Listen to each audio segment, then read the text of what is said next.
Captain Hyunwoo stared at the massive alien ship through the viewport of Terra's Hope. The vessel looked like a giant crystal floating in space, its surface shining with strange blue light. After 3 months of travel from Earth, this was humanity's first real meeting with aliens. Hyunwoo felt his heart beating fast, but he kept his face calm. His crew was watching him, and they needed to see confidence. Dr. So-young stood beside him, her tablet full of notes about alien languages. She had spent years preparing for this moment, learning the basic sounds that the aliens called Veltar used to speak. Behind them, Colonel Minho checked his uniform one more time. He was not here to fight, but Earth's leaders wanted military experience at this meeting. Nobody knew what to expect. The communication screen lit up with alien symbols that slowly changed into words humans could read. Humans prepare for transport to neutral station. Council waits. The message was short and cold. No welcome, no greeting, just orders. They do not sound friendly, Minho said quietly. So-young shook her head. Maybe they just speak differently than us. We should not judge too quickly. Hyunwoo nodded and pressed the communication button. This is Captain Hyunwoo of Earth Vessel, Terra's Hope. We are ready for transport and look forward to peaceful talks. The alien ship sent a beam of light that covered their smaller ship. Hyunwoo felt a strange tingling as everything around them shimmered. When the light faded, they were inside a huge room made of the same crystal material as the alien ship. The walls glowed softly, and the air smelled like metal and something sweet. 3 creatures waited for them in the center of the room. They looked like walking crystals, tall and thin, with faces that seemed carved from glass. Their leader stepped forward. When it spoke, the words came from a device on its chest, turning alien sounds into human language. I am High Counselor Rithmal of the Galactic Council. You are the humans we have heard about. The voice had no emotion, like a computer speaking. Hyunwoo bowed slightly, remembering his diplomatic training. Thank you for agreeing to meet with us. We come in peace, hoping to learn about your people and share knowledge. Rithmal's crystal, head tilted. Peace. Yes, we have studied this human concept. You speak of peace, but your history tells a different story.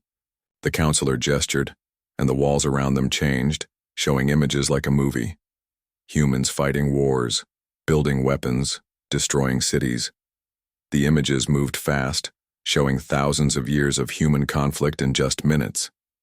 Your species has turned everything into weapons, Rithmal continued. Rocks become bullets, plants become poison. Even the smallest parts of matter become bombs that can destroy entire cities. In just a few thousand years, you have found ways to kill that most species never discover. So-young stepped forward carefully.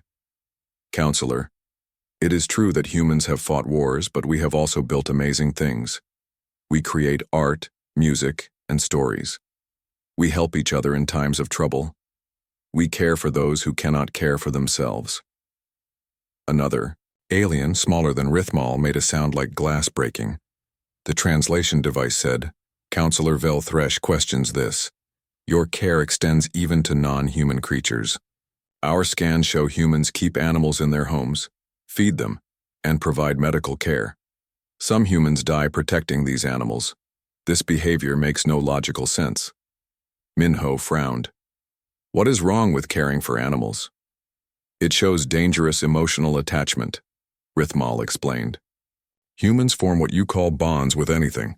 Your machines have names, your ships have personalities to you. You become attached to tools, weapons, even buildings. This makes you unpredictable. The images on the walls changed again, showing humans rescuing animals from fires, people crying over broken toys, soldiers naming their weapons. To the aliens, these seemed like signs of mental illness. We have watched your species for 50 Earth years, Rithmal said. Every time we think we understand human behavior, you surprise us. You are capable of great violence, but also great kindness. You can hate your enemies, then risk your lives to save them. You create weapons of mass destruction, then refuse to use them. You are chaos in living form. Hyunwoo felt anger rising in his chest, but he kept his voice steady. We prefer to think of it as having choices. Yes, we can be violent when threatened, but we can also choose peace. We can choose to help instead of hurt. Choices. The third alien repeated, its voice sounding almost frightened. Yes, this is what makes you dangerous. Most species follow predictable patterns. The Veltar always choose logic, the Krextar always choose strength, the Nethali always choose harmony, but humans choose differently each time, based on emotions we cannot understand. Rithmal moved closer to the humans. Let me share what our scientists have learned about your species. Humans will sacrifice themselves for strangers. You will give food to enemies when they are hungry. You adopt young from other families as if they were your own blood. You forgive terrible crimes, then fight wars over small insults. You are the most contradictory species we have ever encountered. And that makes us dangerous? So Young asked. Yes, all three aliens said at the same time. Velthresh stepped forward. Already some younger members of our own species ask questions they never asked before after learning about humans. They wonder why our society does not allow friendships across crystal types. They question why we do not help other species when they suffer. Your ideas spread like a disease. It is not a disease, So Young said firmly. It is growth. It is learning to be better. That is exactly what makes you dangerous, Rithmal replied. You make others want to change, to be more like you. You make them dissatisfied with the way things have always been. This threatens the stability of our entire galaxy. The room fell silent, except for the soft humming of alien technology. Hyun-woo looked at his companions, then back at the aliens. So what happens now? Rithmal's crystal body seemed to glow brighter. The Galactic Council has made a decision. Humanity will be given 1 Earth year to prove that you are not a threat to galactic stability. During this time, you will undergo tests designed to measure your true nature. If you pass these tests, you may join the galactic community. If you fail... What happens if we fail? Minho asked. Your species will be quarantined to your home system forever. No contact with other species. No travel beyond your solar system.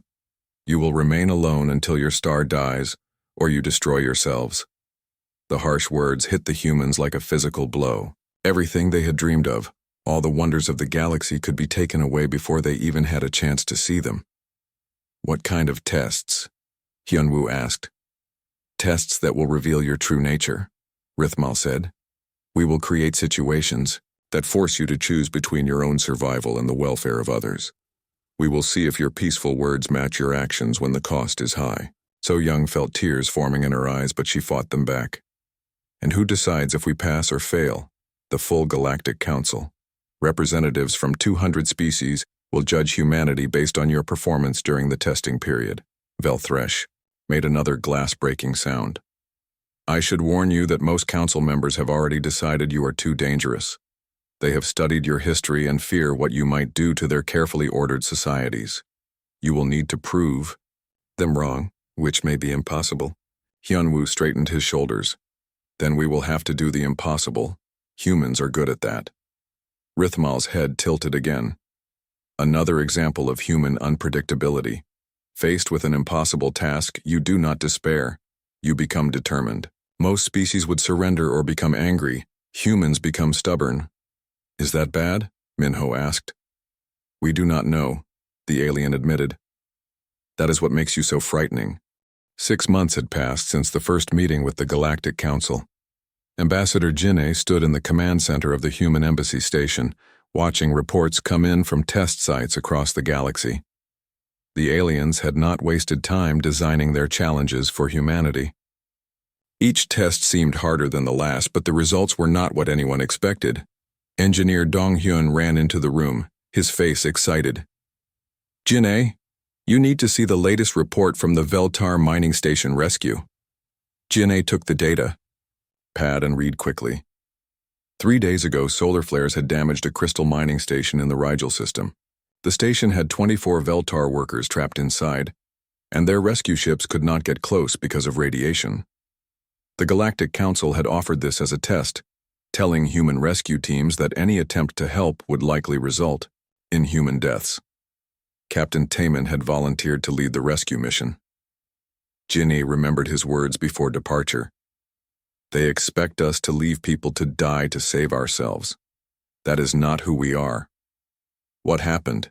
Ginny asked, though she could guess from Dong-Hyun's expression. Taman's team saved all 24 Veltar workers, but the cost was high. 2 human rescuers died from radiation poisoning and 3 more are seriously sick. Subin, the team medic, stayed behind to treat wounded Veltar, even when her own ship was leaving. Ginny closed her eyes. Every human success in these tests came with sacrifice that made her heart hurt. What did the Veltar say about it? Dong-Hyun scrolled through the report. That is the strange part. The rescued Veltar are asking why humans would die for them. They keep asking Subin why she treated their wounds the same way she treated human injuries. When she told them that hurt people need help regardless of their species, they seemed confused. Dr. Yoon-ji, the team's xenobiologist, looked up from her research station. The Veltar do not have a concept for helping other species. In their society, you only help members of your own crystal formation. The idea of caring for strangers is completely foreign to them. Janae nodded. This pattern repeated in every test. Human Administrator Ji-hoon had been sent to manage resource distribution during an artificial shortage created by the Council. He was supposed to keep the best supplies for humans and let alien populations fight over the rest.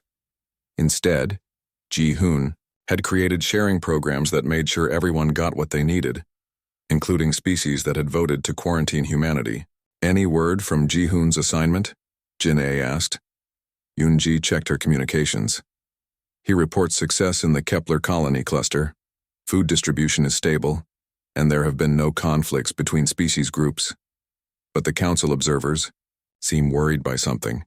Worried about what? The different alien species are starting to work together. Apparently, Ji-hoon's sharing system requires cooperation between groups that have been enemies for centuries. Now they are talking to each other, sharing technology, even forming friendships. Janae felt a chill. The humans were passing every test by being helpful and kind, but their actions were having effects nobody anticipated. Each act of human compassion seemed to change the aliens who witnessed it. The communication system chimed with an incoming message from Counselor Rithmal. Janae accepted the transmission, and the crystal alien's face appeared on the screen. Ambassador Janae, Rithmal said, "We need to discuss the test results." "Have we failed?" Janae asked directly. "That is complicated. Humans have performed exactly as we feared they would." Janae frowned. "I do not understand. Our people have saved lives, prevented conflicts, and shared resources fairly. How is that failure?" Rithimal's crystal face somehow managed to look troubled. "You have done exactly what we predicted dangerous humans would do. You have shown kindness to those who wish you harm. You have sacrificed your own people to save aliens you barely know. You have created cooperation where there was once conflict. These sound like good things. For individual situations, yes, but the larger effects are concerning our council greatly. Your Captain Taemin's rescue mission has been broadcast across Veltar space. Young Veltar are asking why their own rescue services would not take such risks. They question why crystal formations cannot help each other the way humans help strangers." Janae began to understand. "You are upset that we are setting a good example. We are upset that you are making other species dissatisfied with their traditional ways. The Sithkar reptile clans have requested human agricultural advisors because they heard Ji-hoon increased food production by 30% through cooperation. The Nethali gas beings want to learn human music because they say it expresses emotions they never knew they could feel." Dong-Hyun stepped closer to the screen. "Counselor, is it wrong for species to want to improve their lives?" "It is destabilizing," Rithmal replied firmly. "For millions of years, galactic society has been stable because each species knows its place and follows its nature. Veltar pursue logic, Krextar pursue strength, Nethali pursue harmony. This system works because it is predictable. And boring," Yoonji muttered quietly. Rithmal continued as if he had not heard her. "But humans do not fit into this system. You pursue everything at once. Logic and emotion, strength and compassion, harmony and individual achievement. You make other species think they can change their fundamental nature. Jin'ei felt anger building inside her. Maybe their fundamental nature is not as fixed as you think. Maybe they just needed someone to show them different possibilities. That is exactly what makes you dangerous, another voice said. Velthresh appeared beside Rithmal on the screen. Already we have reports of concerning behavior across the galaxy. Krextar warriors are refusing to attack civilian targets because they learned about human military ethics. Nethali individuals are leaving their collective consciousness to experience what humans call personal relationships. How is personal choice a bad thing? Donghyun asked. Because it leads to chaos, Velthresh replied. When species stop following their established patterns, society breaks down. We have had peace for 1,000,000 years because everyone knows their role. Ginny thought about this for a moment. Counselor, may I ask you something personal? Rithmal's crystal head tilted. You may ask. Before you met humans, did you ever wonder what it would be like to be friends with a Krextar warrior or a Nethali cloud being? There was a long pause. Such thoughts are not appropriate for Veltar. But did you think them? Another pause, longer this time. Perhaps, occasionally. And now? Now such thoughts come more frequently. This is concerning. Jin'ei smiled, sadly. Counselor, you are afraid that humans are making you more human. You are scared that you might start caring about other species the way we care about you. We do not wish to become emotionally compromised, Rithmal said, but his voice sounded less certain than before. Yunji moved closer to the screen. What if being emotionally compromised is not a weakness? What if caring about others makes you stronger? Impossible, Velthresh said quickly. Emotions lead to poor decisions. Logic is always superior. Then why did your logical council create these tests instead of simply quarantining us immediately? Ginny asked. You could have trapped us in our solar system the moment you decided we were dangerous. Why give us a chance to prove ourselves? Both aliens were quiet for a long time. Finally, Rithmal spoke. There were some council members who argued that immediate quarantine was too harsh without giving humans an opportunity to demonstrate their intentions. That sounds like compassion to me, Donghyun said gently. We prefer to call it thorough analysis, Velthresh replied, but the words sounded hollow. Jin'ei leaned forward. Counselors, can I share something with you? In human society, we have a saying, the best way to find out if you can trust somebody is to trust them. Maybe the reason these tests are causing problems is because trust is contagious. Contagious? Rithmal repeated. When you show someone trust, they often become more trustworthy. When you show kindness, they often become kinder. When you show courage, they often become braver. Humans do not just change ourselves, we help others discover the best parts of themselves. Velthresh made the glass-breaking sound that indicated distress. This is exactly what we feared. You are describing the systematic transformation of galactic society through the spread of human values. Is that so terrible? Yunji asked. Is it wrong to want a galaxy where different species help each other instead of just coexisting? Where beings care about each other instead of just following rules? Rithmal's crystal form seemed to dim slightly. You ask difficult questions. Good. Questions usually are difficult, Jin'ei replied. That is what makes them worth asking. The communication ended abruptly, leaving the humans alone with their thoughts. Jin'ei looked around at her team, seeing worry and determination in their faces. They are scared, Donghyun said finally. Yes, Jin'ei agreed. They are scared that we might be right about how the galaxy could be. And they are even more scared that they are starting to want the same thing. Commander Wu Jin stood in the training facility on Krextar Prime, watching something he never thought he would see. 30 Krextar warriors, each one twice his size and covered in natural armor, sat quietly listening to his lecture about protecting civilians during combat. These beings had conquered half the galaxy through pure military might, and now they were taking notes about minimizing casualties. The goal is not to win at any cost, Wu Jin explained, pointing to tactical displays. The goal is to achieve your objective while causing the least harm to innocent people. A massive Krekstar named Thokmar raised one of his forearms. Human commander, this strategy seems to make victory more difficult. Why would warriors choose harder methods? Wujin had heard this question many times over the past 3 months. Because victory means nothing if you become a monster to achieve. Tony's true strength is shown by restraint, not by how much destruction you can cause. Another warrior, female by the smaller head crest, spoke up. You speak of honor in battle, but Krekstar already have honor codes. Yes, but your codes focus on personal combat between warriors. I am talking about responsibility to those who cannot fight back. Children, elderly, sick, and civilians of all species deserve protection. Thokmar's massive head tilted. Even enemy civilians? Especially enemy civilians. They are not your enemies. They are just people caught in the wrong place at the wrong time. The Krekstar warriors exchanged glances, their translator devices buzzing with rapid conversation. Wujin had learned that this meant they were debating among themselves.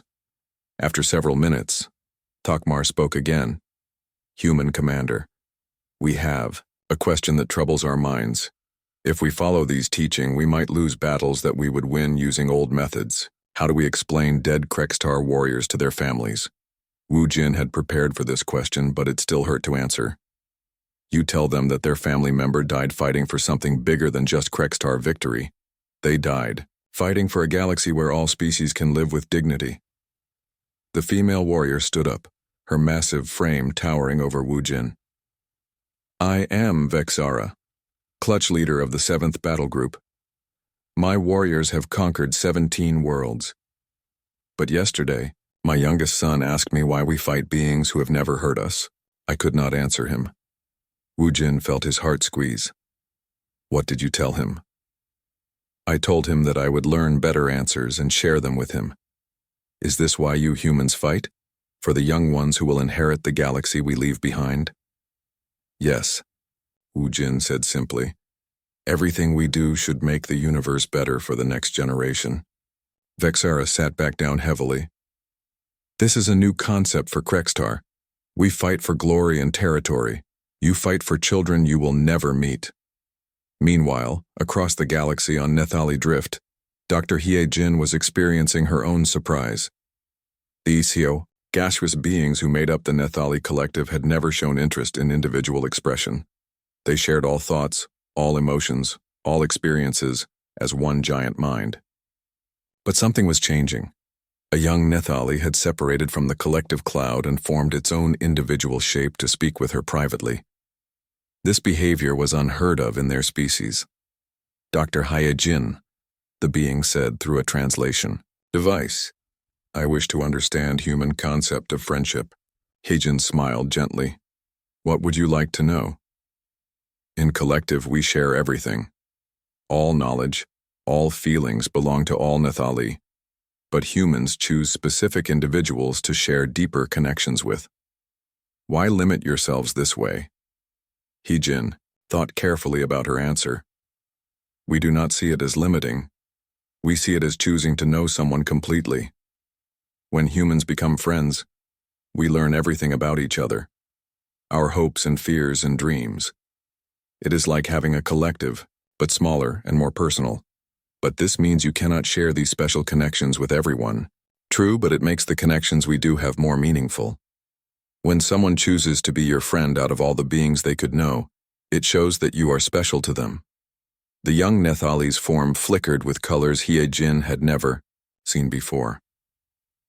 I think I understand. In collective, I am one small part of something vast. As individual friend, I would be completely important to someone. Exactly. And they would be completely important to you. This idea makes me feel different, excited. But collective says such feelings are dangerous. They say individual thoughts lead to loneliness and confusion. Hye-jin felt sad for the young being. Sometimes new ideas are scary, especially to those who have never experienced them. But being individual does not mean being alone. It means choosing your connections instead of having them given to you. At that moment, Hye-jin's communication device chimed with an urgent message from the embassy station. She read it quickly and felt her stomach drop. "What troubles you, Dr. Hyejin?" the young Nethali asked. "I just received word that the Galactic Council is very upset about what is happening across the galaxy. They say human influence is causing too many changes too quickly." On the mining world of Sithkar 7, engineer Dong Hyun was learning about the same problems. He had been sent to help the reptilian Sithkar improve their food production, using human agricultural techniques. The success had been amazing, but it came with unexpected consequences. Clutch Mother Heskal slithered toward him across the green fields that had once been barren rock. "Human Dong Hyun, the Council of Eggs has been in communication with the Galactic Council. There are concerns about our new growing methods." Dong Hyun wiped sweat from his forehead and looked at the thriving crops around them. "The food production has increased by 40%. Fewer Sithkar children go hungry. What could be concerning about that?" "The concern is not about the food. The concern is about cooperation. To grow food using your methods, different Sithkar clutches must work together. Traditionally, each clutch only helps its own blood relatives. But working together makes everyone stronger." Hesikal's tongue flicked out, tasting the air nervously. "Yes, it does. That is the problem. Young Sithkar are asking why we do not cooperate in other areas. They want to share technology between clutches, form friendships with reptiles from different genetic lines, even work with other species." Dong Hyun began to understand. The traditional leaders are losing control. Not losing control, losing relevance. When clutches work together, they do not need as many separate leaders. When young ones form bonds across genetic lines, they do not feel bound by ancient feuds. Your methods work too well. That evening, representatives from all the human teams gathered for an emergency video conference. Jin Ai coordinated from the embassy station while team members reported from across the galaxy. "The situation is becoming critical," Jin Ai began. "Every success we have creates new problems for the established order." Wu Jin's image flickered on the screen from Krekstar Prime. "The young warriors here are refusing orders to attack civilian targets. Their commanders do not know how to maintain discipline when soldiers start thinking for themselves about right and wrong." Dr. Hyejin appeared from Nethali Drift. "Dozens of young Nethali have left the collective to experience individual consciousness. The elder minds are panicking because they have never dealt with beings who think independently." Dong Hyun joined from Sithkar 7. 3 different clutch feuds have ended because the groups needed to cooperate to use human farming methods. The traditional conflict resolution leaders say I am destroying their entire social structure. "And the council?" Jin Ai asked. Captain Tae-min, back from his rescue missions, pulled up council communications. High Counselor Rithmal sent a formal complaint. They say human influence is spreading faster than they can control it. Species that have been enemies for thousands of years are starting to communicate. Young beings across the galaxy are questioning traditions that have never been questioned before. Jin-A felt a mixture of pride and worry. "Are we doing something wrong?" "We are doing exactly what humans do," Dr. Yoonji said from her research station. "We are showing others that there are different ways to live, different choices they can make. The problem is that the old leaders do not want their people to know they have choices." Woojin nodded grimly. "The Krekstar High Command asked me to stop teaching ethics to their warriors. They said trained killers who worry about civilian casualties are useless for maintaining their empire." "What did you tell them?" "I told them that warriors who care about protecting the innocent are the only kind worth having." They did not like that answer. Jin-A looked around at the faces on her screen, seeing determination mixed with exhaustion. "So we have 6 months left in our testing period, and instead of proving we are not dangerous, we have proven that we are more dangerous than the council feared." "Not dangerous to people," Heejin corrected. "Dangerous to systems that keep people from reaching their full potential." "The council will not see the difference," Taemin warned. "To them, stability is more important than growth. Order is more important than happiness." Dong Hyun leaned closer to his camera. "Then we need to show them what we can accomplish when beings are free to be their best selves. We need to prove that change can lead to something better, not just different." "How do we do that with half the galaxy already in chaos because of us?" Jin-A asked. by doing what humans always do when things get difficult. Ambassador Jin'e stood before the assembled Galactic Council, surrounded by representatives from 200 different species. The Great Chamber was built like an amphitheater, with the humans placed at the center while alien delegates filled the rising circles around them. The air hummed with translation devices working in dozens of languages, but the mood was unmistakably hostile. High Counselor Rithmal rose from his crystal platform, his form glowing brighter than usual. The testing period has concluded. We are here to render final judgment on the human species and their fitness for galactic citizenship. Jin'e felt her heart pounding, but she kept her expression calm. Behind her stood the other human representatives, Captain Hyunwoo, Dr. So Young, Colonel Minho, and the team leaders who had worked across the galaxy for the past year. They had done their best, but she knew the odds were against them. The evidence is clear, Rithmal continued. In every test scenario, humans have demonstrated exactly the behaviors we feared most. They have shown excessive compassion, dangerous loyalty, and a complete disregard for established order. Counselor Velthresh stood on another platform, his crystal form darker than Rithmal's. Let the record show specific examples. During the Rigel rescue operation, humans sacrificed their own lives to save Veltar miners they had never met. When asked to manage resource distribution, human administrator Ji-hoon created sharing systems that forced cooperation between enemy species. Most concerning of all, human teachers have spread concepts of individual choice and cross-species friendship throughout the galaxy. A new voice spoke from the reptilian section. The Sithkar formally complained that human agricultural advisors have disrupted our traditional clutch hierarchies. Young reptiles now question why they cannot form bonds with beings outside their genetic lines. From the gaseous area of the chamber, a Neth Ali collective voice added, 47 individual Neth Ali have left our shared consciousness to pursue what humans call personal relationships. This behavior threatens the unity that has defined our species for millions of years. Jin'e listened to complaint after complaint, each one describing how human influence had changed traditional alien societies. The charges were serious, but she noticed something strange in the way they were presented. The alien voices sounded upset, but not angry. They sounded more confused and frightened than hostile. Finally, Rithmal called for the human response. Ambassador Jin'e, you may speak for your species before we announce our final judgment. Jin'e stepped forward, looking around at the hundreds of alien faces watching her. Honored counselors, we have heard your complaints, and we understand your concerns. You are right that human influence has changed things across the galaxy. You are right that we have disrupted established traditions and encouraged new ways of thinking. Murmurs rippled through the assembly. Several delegates seemed surprised that the humans were admitting guilt so readily. But before you judge us, Jin'e continued, I ask you to consider why these changes happened so quickly, and why so many young beings embraced them so eagerly. She gestured to her team, and Dr. So Young activated a holographic display showing data from across the galaxy. During our testing period, we documented something interesting. The species most affected by human influence were those with large populations of young beings who had already expressed dissatisfaction with traditional limitations.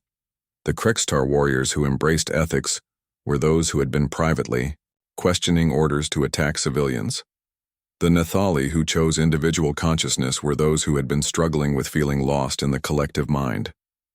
The chamber grew quieter as delegates leaned forward to see the data. The Shithkar who formed cross-clutch friendships were those who had been isolated by genetic hierarchies they never chose. In every case, humans did not create dissatisfaction. We simply offered alternatives to beings who were already seeking them. Captain Hyunwoo stepped forward. Counselors, may I ask you a question? How many of you have ever wondered what it would be like to be friends with someone from a different species? The chamber fell completely silent. Jin'e could see delegates looking around nervously at each other. How many of you have ever felt sad when you heard about strangers suffering, even if they were not your own kind? How many of you have ever wished you could choose your own path instead of following the role your species assigned you? More uncomfortable shifting among the delegates. Velthresh spoke sharply. These questions are irrelevant. We are here to judge human behavior, not examine our own private thoughts. But maybe private thoughts are exactly what we should examine, Dr. So-young said, stepping beside Hyunwoo. Because the beings who were most attracted to human ideas were those who had been having those same private thoughts for years. Jin-ae nodded. Counselors, I believe the real question is not whether humans are dangerous. The real question is whether the galaxy is ready to admit that many beings want something more than just following ancient traditions. At that moment, something unprecedented happened. A young Veltar in the crystal section stood up. I request permission to speak. Gasps echoed through the chamber. Junior council members never spoke during formal proceedings. Rithmal's form flickered with what Jin-ae had learned was surprise. This is highly irregular, Velthresh protested. Let him speak, a voice called from the Krextar section. Jin-ae was amazed to see that it was Vexara, the female warrior who had been in Woojin's training program. The young Veltar's crystal form was smaller and brighter than the elder counselors. I am Kethanol of the Third Formation. I have been assigned to observe human activities for the past 6 months. Your observations are already recorded, Rithmal said dismissively. My official observations are recorded, but I wish to share my personal conclusions. The chamber erupted in shocked murmurs. Personal conclusions were forbidden in Veltar culture. Everything was supposed to be logical and objective. Kethnal continued despite the noise. I have watched humans sacrifice themselves for others, share resources with enemies, and treat alien beings with the same care they show their own families. But more importantly, I have watched how this behavior affects those around them. He gestured toward the human delegation.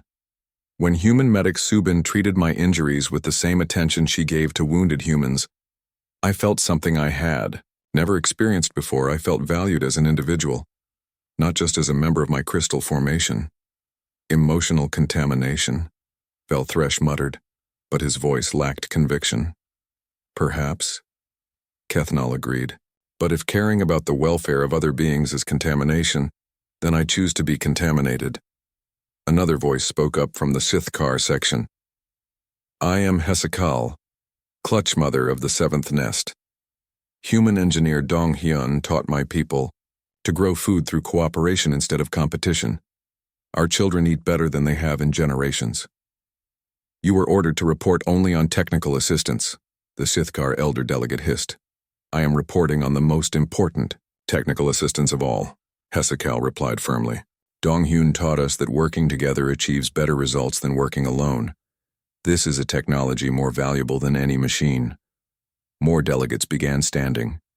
A Nethali individual who had left the collective spoke about learning to form personal friendships. A young Krextar warrior talked about the pride of protecting civilians instead of conquering them.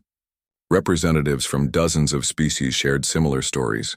Rithmal's crystal form was pulsing rapidly, indicating extreme distress. This is chaos. Delegates are speaking out of order, sharing personal opinions instead of factual reports. This is exactly what we feared would happen. Jin-ae felt a surge of hope, but also sadness for the alien counselors who seemed so frightened by what they were witnessing. Counselor Rithmal, she said gently, what you are seeing is not chaos. It is democracy. It is beings freely expressing their thoughts and feelings instead of just repeating official positions. Democracy leads to instability, Velthresh insisted. Sometimes, Jin-ae admitted, but it also leads to growth, innovation, and societies where beings can reach their full potential instead of being trapped by the circumstances of their birth. Captain Taemin stepped forward. Counselors, we understand that change is frightening. But is it really better to have stability based on suppressing what people truly want? Colonel Minho added, human military doctrine teaches that the strongest armies are those where soldiers fight for something they believe in, not just because they are ordered to fight. And human medicine teaches that the healthiest societies are those where individuals can grow and develop according to their own abilities and interests, Dr. Yunji added. Rithmal looked around the chamber at the dozens of delegates still standing, still sharing their experiences with human influence. Even if what you say is true, Even if many beings desire these changes, implementing them across the galaxy would require dismantling systems that have maintained peace for millions of years. Maintained peace or maintained control? Asked Vexera from the Krextar section. The question hung in the air like a challenge. Jin'ei could see the older counselors struggling with concepts they had never been forced to examine before. Finally, a new voice spoke from the energy being section of the chamber. 6 months after the failed quarantine vote, Ambassador Jin'ei walked through the corridors of the new Galactic Alliance headquarters. The building itself told the story of how much had changed. Where the old council chamber had separated species into isolated sections, the new facility encouraged mixing and interaction. Feltar crystals worked alongside Krextar warriors, while Nethiali individuals shared workspace with Sithkar engineers. Jin'ei paused at a viewing window to watch something that would have been impossible under the old system. In the central plaza below, children from dozens of species played together while their parents conducted business. A young Krextar was teaching a group of Veltar how to play a human game called tag, while Nethali youngsters who had chosen individual forms painted pictures with Sithkar hatchlings. Remarkable, is it not? A familiar voice said behind her. Jin'ei turned to see High Counselor Rithmal approaching. His crystal form looked different now, somehow less rigid and more relaxed. Over the past months, working closely with human diplomat, Mincio had changed him in ways nobody expected. I never imagined the old council chamber would be turned into a playground, Jin'ei replied with a smile. The new alliance decided that where we once held formal debates about controlling populations, we should now have spaces where those populations can simply enjoy being alive together. Rithmal moved beside her at the window. It is symbolic, but also practical. Hard to make decisions about beings when you can see their children playing happily below. They watched in comfortable silence for a moment. Jin'ei still marveled at how naturally this felt now. 6 months ago, the idea of casual conversation with a Veltar counselor would have seemed impossible. Any word from Dr. So Young's cultural exchange program? Rithmal asked. The latest reports are incredible. 3 ongoing wars have ended because the fighting species discovered they had more in common than they realized. The Jektar and Meldori have signed a peace treaty after their young people attended the same artistic workshops. And the trade relationships? Jin'ei pulled up a datapad. 17 new economic partnerships between former enemy species. When beings start seeing each other as individuals instead of just rival populations, cooperation becomes much easier. Rithmal's crystal form brightened slightly. I must admit, when we first decided to test humanity, I never expected the test subjects to fundamentally alter the nature of those conducting the evaluation. Is that a complaint? No, Rithmal said thoughtfully. It is an observation about the unpredictable nature of growth. We thought we were measuring human fitness for our existing galaxy. Instead, humans helped us imagine a galaxy worth being fit for. Their conversation was interrupted by excited voices from the plaza below. Jin'ei looked down to see a group of beings gathered around someone making an announcement. She recognized Captain Taimin in the center of the crowd. What is happening? Rithmal asked. Jin'ei activated her communication device and contacted Taimin directly. Captain, what is the excitement about? Taimin's face appeared on her screen, grinning widely. Jin'ei, you need to hear this. We just received a transmission from the Outer Rim. The Frontier Coalition wants to join the Alliance. Jin'ei felt her heart skip. The Frontier Coalition represented nearly 100 species that had been excluded from the old Galactic Council for various reasons. Most were younger civilizations that the established powers considered too primitive or unpredictable for membership. What changed their minds? She asked. They say they have been watching what happened here over the past year, when they saw species working together instead of just coexisting, when they witnessed the old hierarchies being replaced by cooperative structures. They decided this was the kind of galaxy they wanted to be part of. Rithmal leaned toward the communication device. Captain, have they been informed about the obligations of Alliance membership? That is the interesting part, Counselor. They are not asking what they can get from joining. They are asking what they can contribute. Apparently, human influence has spread beyond our current territory, Through news reports and cultural exchanges, Jin'e felt a familiar mixture of pride and responsibility. So human ideas are still spreading. Not just human ideas, Taemin corrected. The ideas that humans helped other species discover about themselves. The Krekstar military ethics program is being adopted by species that have never met humans. Veltar cooperation methods are being used to solve problems in sectors you have never visited. Later that day, Jin'e attended a meeting that perfectly illustrated how much the galaxy had changed. Engineer Dong Hyun was presenting his latest project to a mixed species development team, where the old council would have assigned projects based on species specializations. The new alliance encouraged collaboration based on individual skills and interests. The agricultural crisis on Kepler 7 requires a unique solution, Dong Hyun explained to the assembled group. The soil contains minerals that are toxic to most plants but beneficial to certain crystal formations. A young Veltar engineer named Kethnal raised his hand. Jin'e recognized him as the delegate who had spoken out during the judgment proceedings. We could potentially grow crystal gardens that would process the toxic minerals while producing edible formations. Excellent idea, said Vexara, the Krekstar warrior who now served as a civilian protection specialist. But we would need to ensure the safety of the farming communities during the soil transformation process. A Nethali individual who had left the collective added, "My atmospheric processing experience could help design air filtration systems to protect workers from mineral dust." Jin'e watched in amazement as beings from different species built on each other's ideas, creating solutions that none of them could have developed alone. This collaborative approach had become standard across the alliance, and the results were remarkable. Dr. Heyunji entered the meeting room and approached Jin'e with urgent news. "We have a situation that requires immediate attention. It is not exactly a crisis, but it is unprecedented." "What kind of situation?" "A massive fleet has appeared at the edge of Alliance space. They are requesting permission to approach, but their technology is completely unknown to us." Jin'e felt a chill. How massive? Over 1,000 ships of various sizes and configurations. But here is the strange part. They are not approaching in any kind of military formation.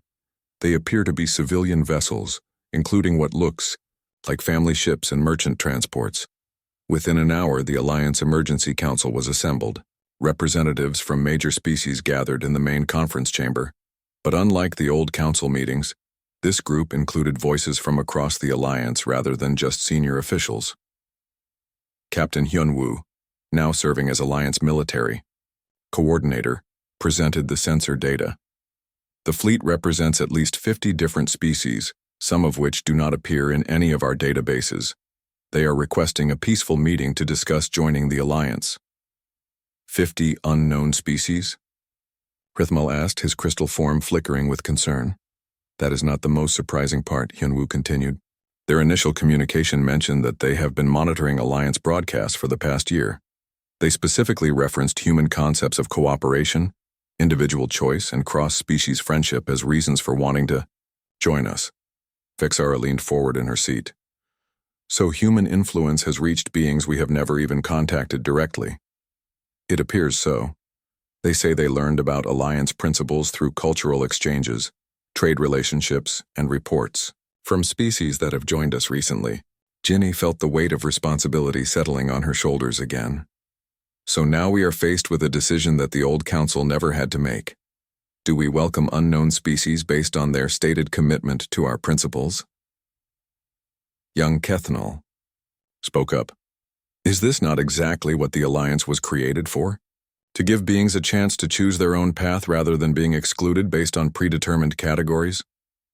But we know nothing about these species, an older Veltar counselor protested. They could be dangerous. So were humans, according to our original assessment, Rithmal pointed out. Yet that danger turned out to be exactly what the galaxy needed. Dr. Hae-jin, now head of interspecies cultural development, had been quietly reviewing the communication data. I have been analyzing their transmissions, and there is something remarkable here. These species appear to have already begun implementing Alliance-style cooperation among themselves during their journey to reach us. What do you mean? Jine asked. Their fleet is not organized by species groupings. The ships are mixed, with different species working together on each vessel. They have apparently formed their own multi-species crews and families during their travels. The room fell silent as the implications sank in. These unknown beings had not just learned about alliance principles, they had embraced them so completely that they had restructured their own societies around cooperation and choice.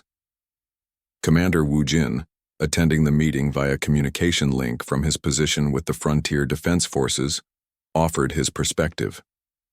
From a military standpoint, their formation and approach suggest genuine peaceful intent. More importantly,